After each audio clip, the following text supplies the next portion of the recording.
사랑하는 영락교회 지체들에게 주 안에서 평화 인사를 전합니다.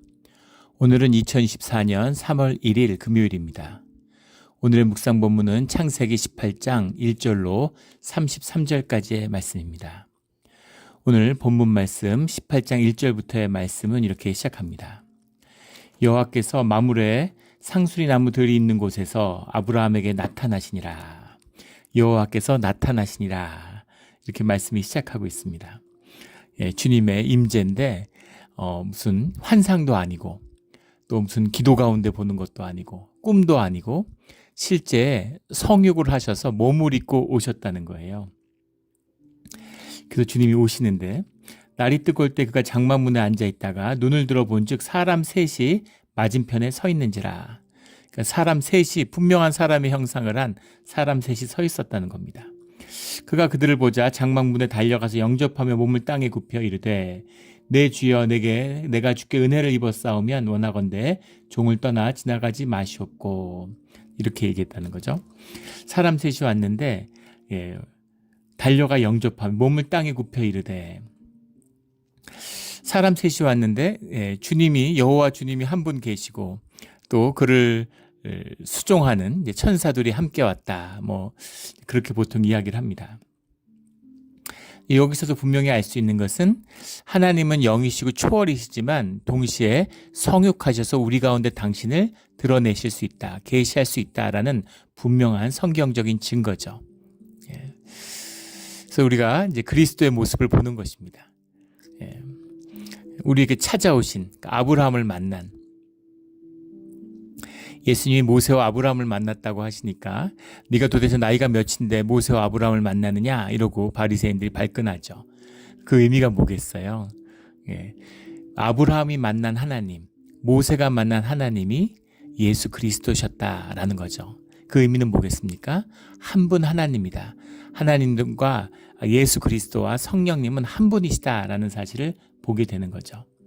그래서 성령으로서 영으로서 오시는 분도 계시지만 또 초월하고 섭리로서 역사하시는 주님이 계시지만 우리의 경험 가운데 우리가 만나고 만질 수 있고 안을 수 있고 안길 수 있는 품에 안길 수 있는 그런 주님의 임재가 우리 가운데 있을 수 있다라는 것이죠.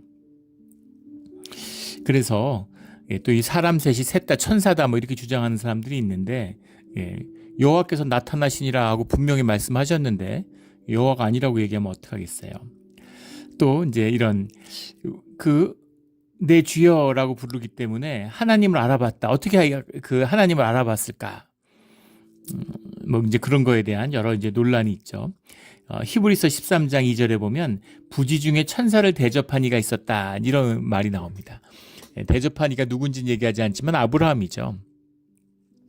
그래서 손님 접대를 잘하라. 참 유대의 문화가 손님을 접대하는 문화가 있습니다. 한국인들하고 굉장히 너무 흡사하죠. 우리 전통 사회에 두 가지 축이 있죠. 양반의 가장 중요한 두 가지 덕목이 있는데 그게 봉제사, 접빈객입니다. 제사를 잘 드리는 것하고 또 손님을 정성스럽게 대접하는 것, 이걸 가장 중요한 두 가지 덕목으로 여겼어요. 유대인들도 마찬가지죠. 제사를 잘 섬기는 것하고 손님을 잘 대접하는 걸 아주 중시합니다. 이상할 정도로 한국 사람하고 유대인들이 가까운 게 많죠. 또 동양의 유대인이다 이렇게 부르잖아요. 그래서 손님을 잘 대접하는, 그래서 내 주라고 부른 것이 꼭 여호와 주님을 영접했다는 의미가 아니라 그 당시 아도나이라는 표현은 그냥 그 손님을 향해서 상대방을 높이는 일반적인 표현이었다 이렇게 해석하기도 해요.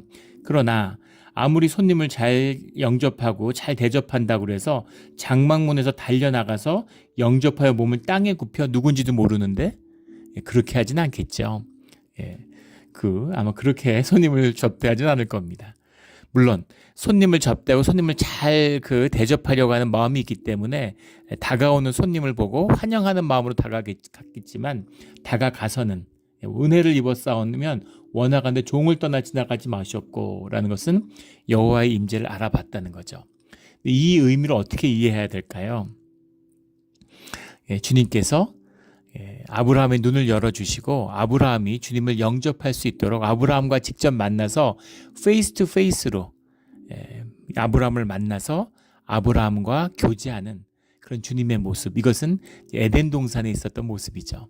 근데 아브라함은 불완전하고 거짓말도 하고 죄도 많은 사람인데, 그런데 주님이 아브라함을 의인으로 여기고 그의 믿음을 의로 받아주시고 의인으로 대접해 주시는, 주의 자녀로, 주의 형제로 이렇게 영접해 주시는 그 모습을 보게 되는 거죠. 굉장히 놀랍고 충격적인 모습입니다. 아브라함에게 있었던 일은 오늘 우리에게 있을 수 있죠. 우리가 이렇게 주님을 영접할 수 있는 거예요. 천사도 주님도 만날 수 있는 것이죠. 그래서 그들이 내가 떡을 조금 가져오리니 당신들이 마음을 상쾌하게 하신 후에 지나가소서. 당신들이 종에게 오셨음이니이다. 그들이 이르되 내 말대로 그리하라. 이렇게 말씀하시죠. 그래서 대접을 받아요. 송아지를 잡고 가축이 있는 곳에서 엉긴 젖과 빵을 굽고 정성으로 손님을 대접하는 겁니다. 근데 8절에 보면 그들 앞에 차려놓고 나무 아래 모셔 섬에 그들이 먹으니라. 그 나무 아래 모셔 섬에, 지금 엘람하고 싸울 때 데리고 나간 용사는 318명이었습니다. 가솔들을 하면 수백 명이겠죠. 엄청난, 지금으로 하면 수만 명을 이끌고 있는 것 이상 엄청난 가세죠. 거의 왕국에 비견될 만한 그런 모습이었을 거예요. 그런데 사라가 직접, 나이가 지금 90 가까이 된 그런 사라가 이제 막 음식을 준비하고 빵을 만들고, 그리고 밥을 먹고 있는데 옆에 아브라함이 서 있는 겁니다. 같이 먹는 게 아니라 종들이, 주인이 밥을 먹되 종이 옆에 서가지고 서빙을 하는 것처럼 아브라함이 서빙을 했다는 거예요. 나이가 100세인데. 그러니까 주님을 모시는, 주님의 일행을 섬기는 이제 그런 정성스러운 모습을 보여주고 있는 거죠. 주님을 섬기는 자다. 그런데 사실은 할 수 있는 정성을 다 하는 것이죠.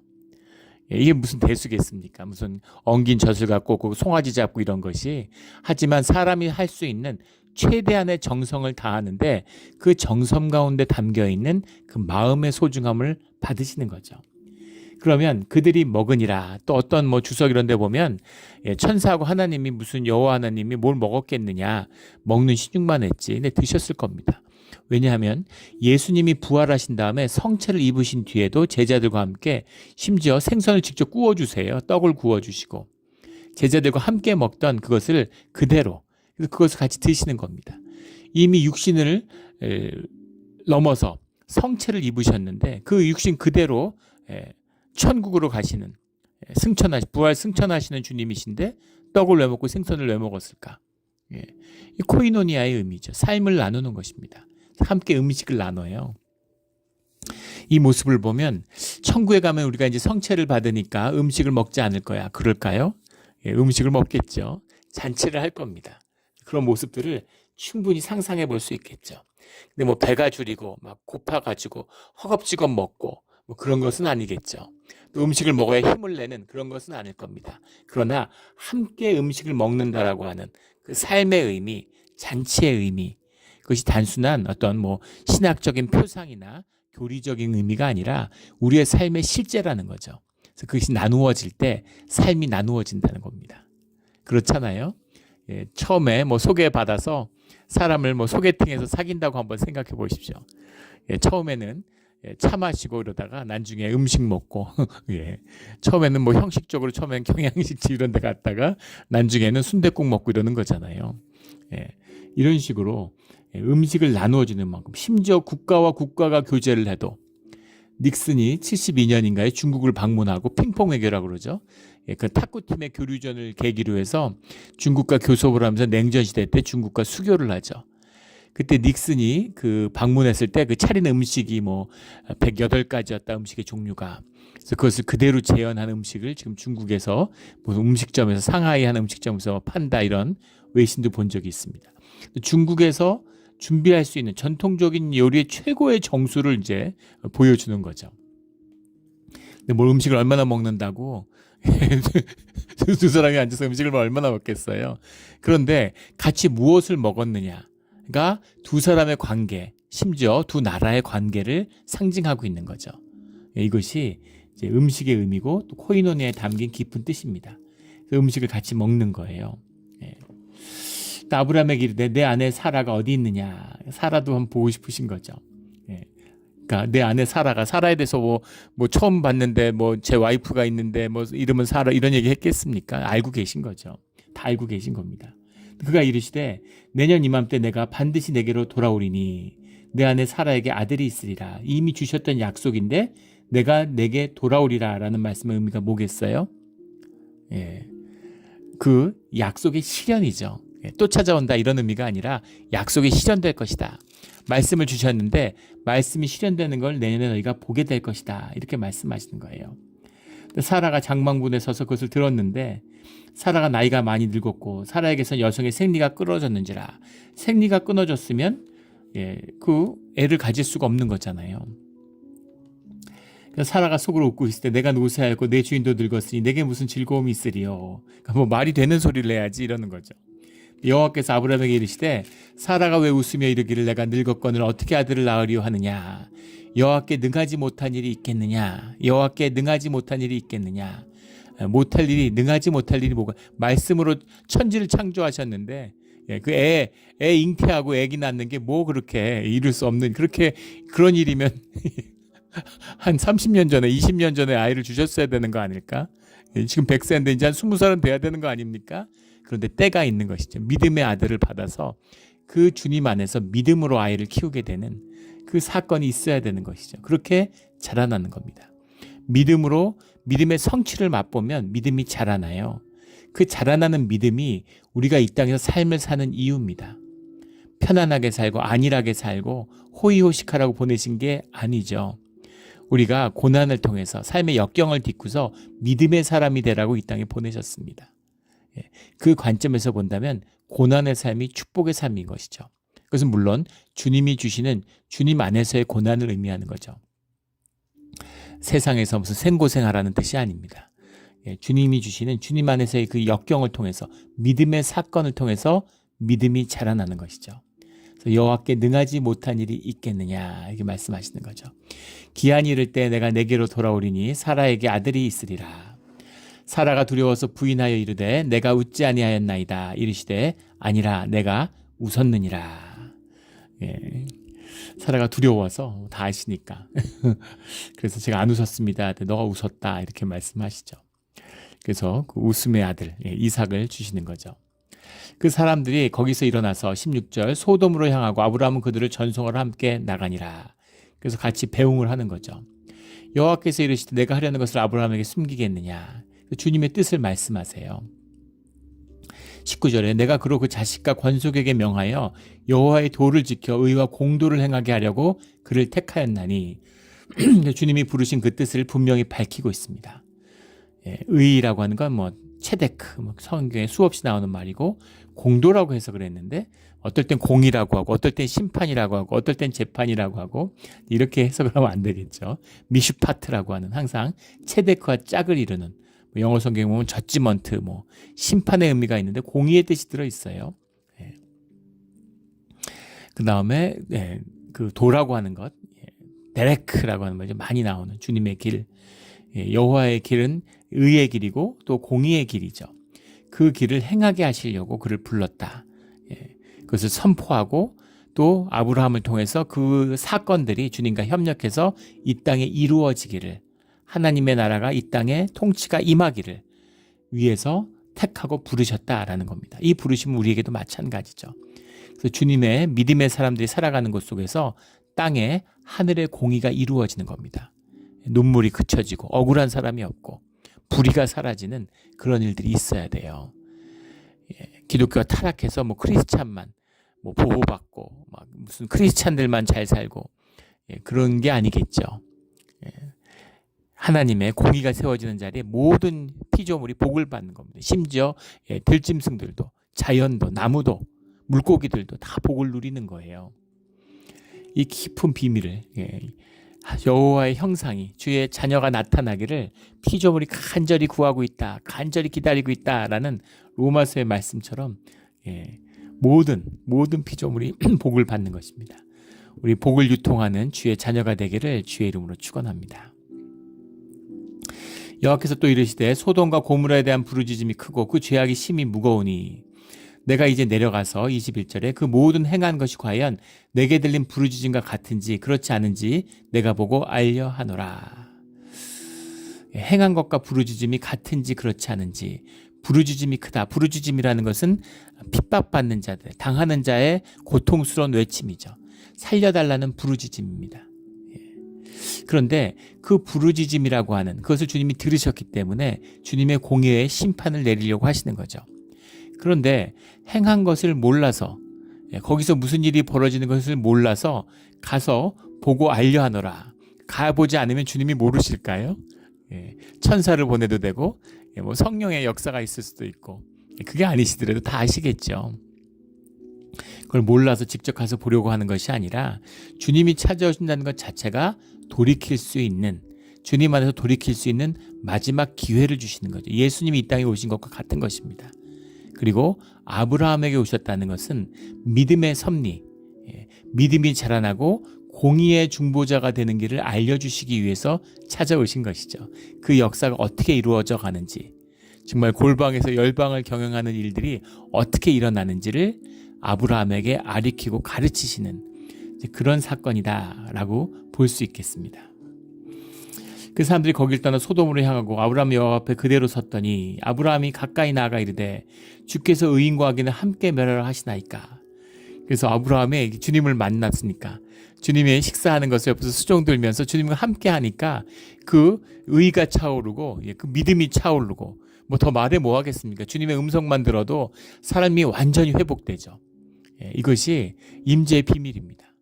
그런데 주님과 함께, 주님이 식사하는 자리에 함께 했어요.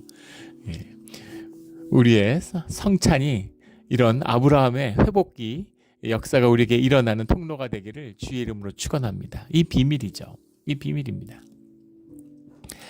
그래서 주님께 나아가서 의인과 악인은 어떻게 함께 멸하려고 합니까? 의인 50명 있을지라도 그것을 멸하시고 52의인을 위하여 용서하지 아니하시리까. 주께서 이와 같이 하사 의인을 악인과 함께 죽이시면 부당하오며 의인과 악인을 같이 하심도 부당하나이다. 세상을 심판하시는 이가 정의를 행하실 것이 아니니까. 그래서 정말 아브라함이 황당한 주장을 하는 겁니다. 정의를 행해야 되지 않겠습니까? 주님이 하는 일이 부당하다고 반복해서 얘기를 해요. 의인과 악인을 함께 죽이는 게 일수가 있습니까? 부당하다고. 의인과 악인을 같이 대하는 것이 말이 됩니까? 부당하다고 얘기하는 거죠. 심판을 하려면 정의를 행해야 되지 않겠습니까? 아브라함이 좀 미친 게 아닌가, 이제 이런 생각이 들죠. 주님이 주님의 공의를 행하시겠다고 말씀하셨는데 주님한테 부당하다고 얘기하면서 정의를 행하라고 얘기하는 거예요. 근데 주님께서 그 대답을 주님이 어떻게 우리를 키워주시는가, 우리를 어떻게 양육하시는가 하는 것을 보여주시죠. 여호와께서 이르시되 내가 만일 소돔 성 가운데 의인 50명을 찾으면, 엄마가 아이를 키우는데 아이하고 대화를 하잖아요.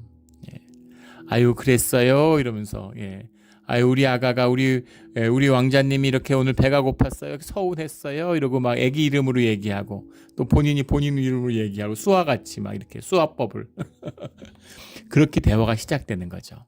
심지어 뱃속에 있는 아이의 배를 쓰다듬으면서 아이에게 이야기하죠. 그렇게 자라나서 같이 마주보고 대화를 하는 겁니다. 우리 막내가 거의 그 엄마의 그 유품 관리인처럼, 그 집에 자기가 이렇게 이제 나이가 드니까 단속으로 정리하고 이러면서, 뭐 엄마가 쓰던 뭐 이런 걸 무슨 뭐 그 예전에 미처 정리하지 못했던 걸 찾아내 갖고 자기가 다 그렇게 모아다가 박스에 담아서 이렇게 보관을 해요. 근데 그걸 정리하다가 엄마의 고등학교 때 쓴 일기장을 찾았다는 겁니다. 그래서 엄마의 일기장을 읽는데 얘가 엄마를 만나서 한번 대화해 봤으면 하는 게 너무너무 이제 그리워지는 거죠. 그 일기장을 읽으면서 엄마가 느껴지니까. 저도 제일 아쉬운 부분이, 이제 아이들이 어렸을 때 많은 사랑을 받았지만 자라서 같이 대화할 수 있는, 애들이 크니까 같이 이제 대화하는 거죠. 무슨 어떤 주제로든지 같이 이야기를 하는데, 이게 참 그 감사함이 있어요. 얼마나 감사한지 모릅니다. 한 인격이 돼서 아이들이 젖을 빨던 아이가 자라서 이렇게 다 커서 완전히 성인이 돼서 성인의 인격으로 서로 교제한다는 게, 그래서 그런 걸 느끼면서 주님도 우리가 이렇게 자라나서 주님과 교제하는 그런 인격으로 자라나기를 원하시겠구나, 이제 그런 게 느껴집니다. 주님이 같이 교제하는 거죠. 그래서 여호와께서 이르시되 내가 만일 소돔성 가운데서 의인 50명을 찾으면 그들의 온 지역을 용서하겠다 이렇게 말씀하시는 겁니다. 네가 찾으라는 거죠. 소돔을 구해야 될 그 이유를 너가 찾으라는 겁니다. 소돔의 운명은 아브라함에게 있는 거죠. 이것이 중보자를 세우는 주님의 역사하시는 구속의 역사의 비밀인 겁니다. 50명을 찾으면 내가 용서할게. 놀라운 말씀이죠. 주님의 뜻을 멸하시겠다고 밝혔는데 부당합니다. 그러니까 그래? 그러면 네가 의인 50명을 찾아와봐. 의인 50명 있어도 멸하는 게 어디 있습니까? 그럼 네가 찾아오면 멸하지 않을게. 주님의 뜻을 꺾으시는 마음을 말씀하시는 거예요. 믿어지지 않는 놀라운 말씀이시죠. 그러니까 아브라함이 나는 티끌거리나 재와 같사오나 그냥 하는 말이 아니겠죠. 얼마나 그렇게 느껴졌겠습니까? 감히 죽게 아뢰나이다.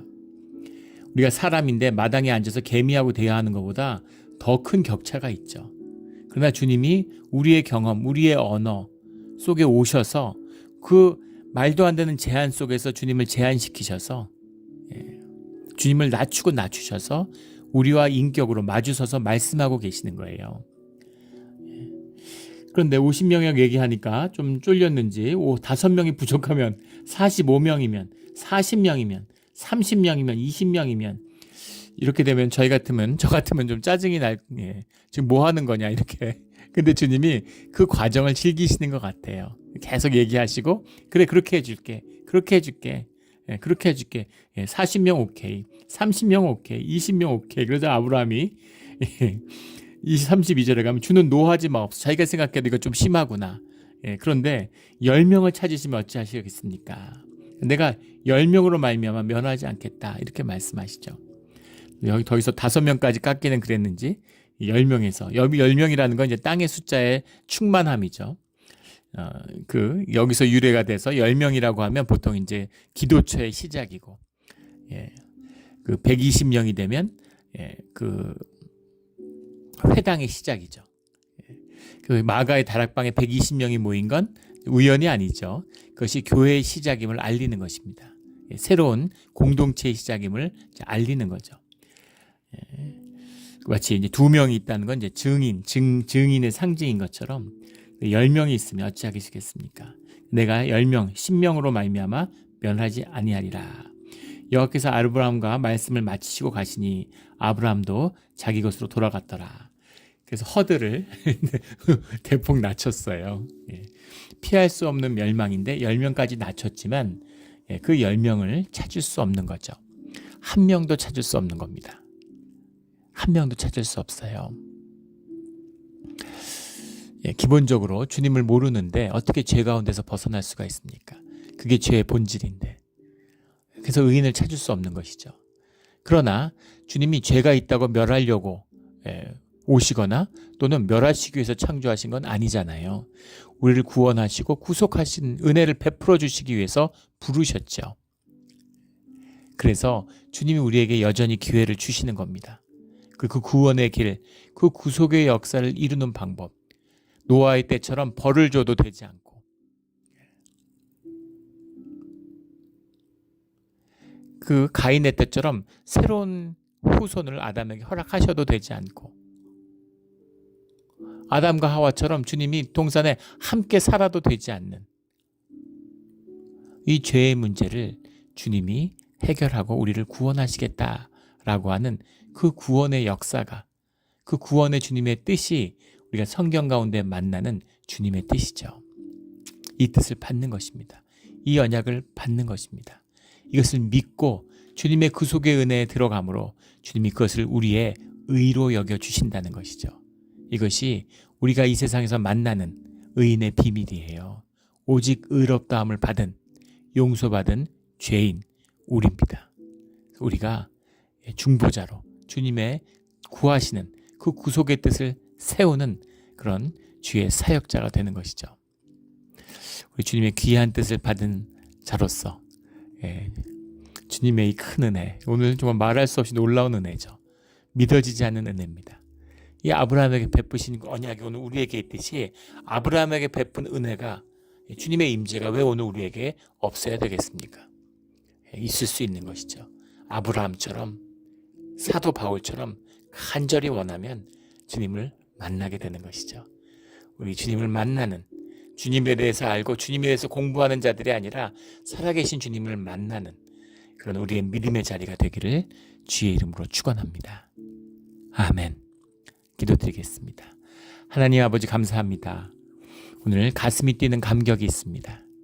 우리 아브라함이 살아계신 주님을 만난 것처럼 또 제자들이 사도 바울이 살아계신 주님을 만난 것처럼 우리도 살아계신 주님을 만나기를 원합니다. 간절히 원하오니 주님 만나 주시옵소서. 함께하여 주시옵소서. 주님이 허락하신 예배 자리를 온전히 세움으로 주님과 영원히 함께하는 우리의 신앙의 길이 되게 하여 주시옵소서. 감사하며 예수 그리스도의 이름으로 기도드렸습니다. 아멘.